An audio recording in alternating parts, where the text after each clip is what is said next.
Yo me vengo para acá porque como ustedes también quiero vivir la fantasía de estar acá, principalmente porque la primera vez que vine a este recinto como estudiante era un momento de mi vida donde tenía muy claro que si quería hacer política lo iba a tener que hacer desde el closet.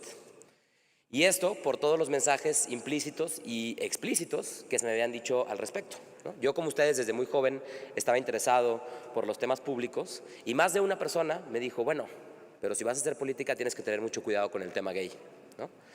Crecimos acostumbrados a ver los escándalos que generaban los medios de comunicación para deslegitimar la carrera política de tal o cual candidato diciendo que tenían una pareja, ¿no? o un amante gay, ¿no?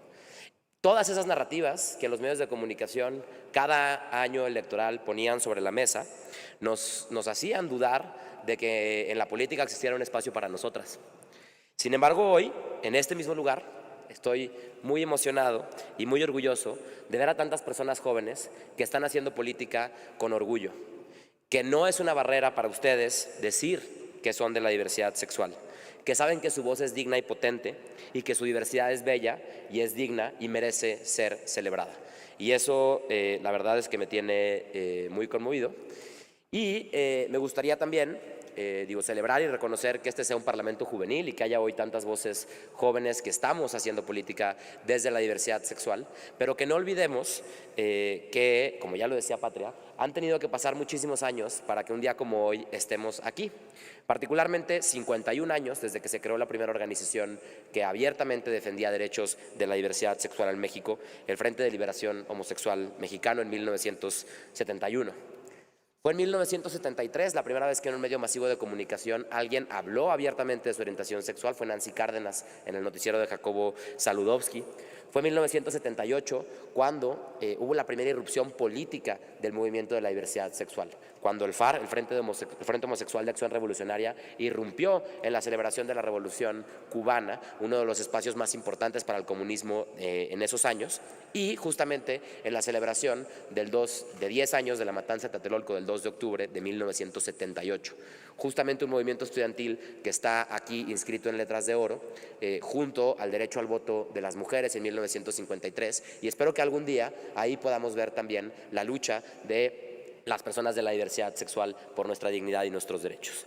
En 1982 se presentó una candidatura, la candidatura de Rosario Ibarra de Piedra, que era una fuerte líder social que justamente buscaba a su hijo, ¿no? Y esta candidatura fue acompañada de 6 candidaturas de la diversidad sexual al Congreso, ¿no? Candidaturas de abiertamente gay. Hace rato lo decía Cristian Denis, mi compañero de Jalisco. En Jalisco la candidatura de Pedro Preciado pintaba sus bardas y decía: vota por los candidatos homosexuales. Desde ese momento la lucha por encontrar a las personas desaparecidas va de la mano de la lucha de la diversidad sexual. Y creo que esa premisa está muy vigente hoy, y bien lo decía Patria en ese momento.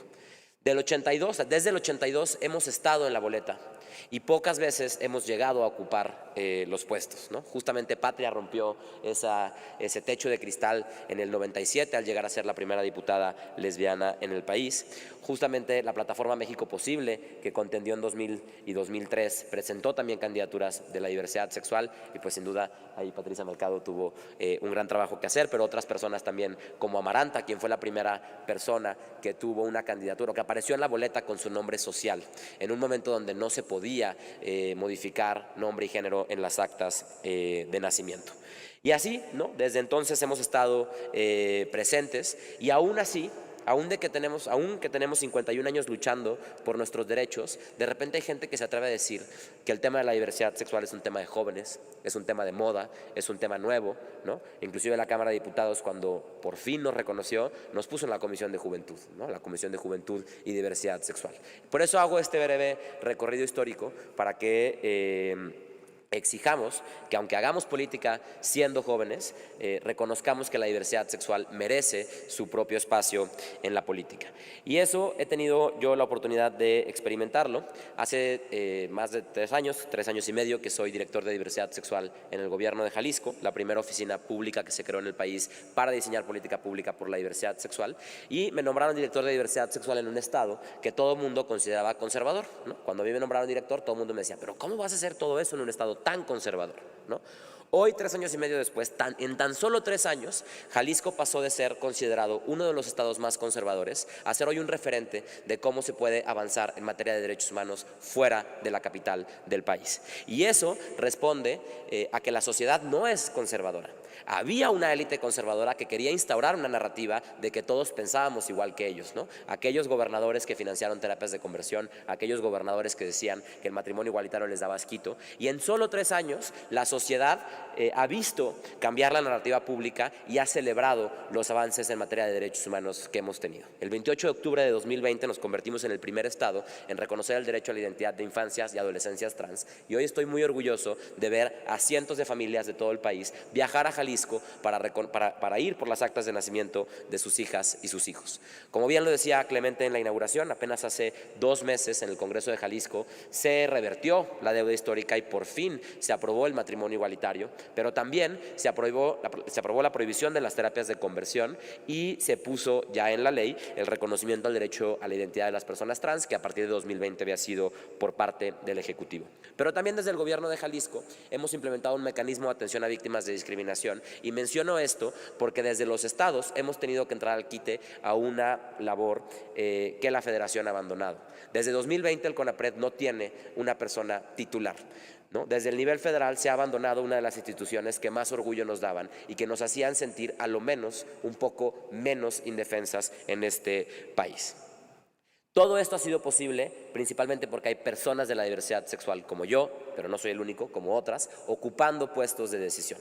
Y por eso es que estoy muy emocionado que hoy ustedes estén aquí, porque como lo decía Vero en la mañana, ella participó en un parlamento juvenil y tan solo muy pocos años después ya era diputada en el Congreso de Jalisco.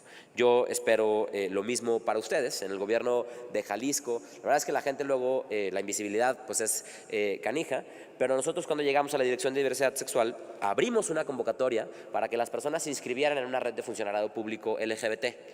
Yo no sabía si iba a ser el único que le iba a dar clic a ese enlace, pero resulta que en muy poco tiempo 315 personas ya estaban inscritas en esa red. Hace poco, todavía no publicamos los resultados, lo vamos a publicar en las próximas semanas, pero llevamos a cabo una encuesta sobre diversidad e inclusión en el gobierno de Jalisco y de las 6,000 personas que respondieron a esa encuesta, 1,200 se identifican como personas de la diversidad sexual, ¿no? En el gobierno de Jalisco vemos a lo menos 1,200 personas de la diversidad sexual haciendo pues, ¿no?, el servicio público. Pero muchas de ellas, que tienen muchos años ahí, lo habían hecho por muchos años en el closet, ¿no? Y en el momento en el que se abren espacios como en el que estamos hoy, esas personas empiezan a bajar esa barrera que nuestro contexto y nuestra sociedad nos había impuesto, la del closet. Aún no, bueno, yo estuve un poco pendiente de la discusión, me parece que todos los temas que ustedes plantearon aquí son de suma importancia.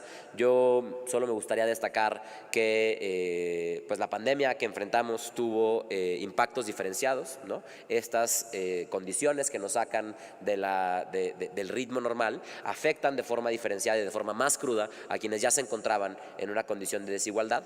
Y en ese sentido, pues creo que tenemos un reto importante en salud pública en materia de VIH, pero también la pandemia trajo consigo otras cosas que no son tan negativas, y a mí me gustaría destacar que a lo menos en Jalisco estamos observando que 2 años sin ir a la escuela presencialmente, 2 años sin que te obliguen a usar un uniforme, 2 años sin que te digan de qué tamaño tienes que tener el pelo, permitió a muchísimos adolescentes trans transicionar.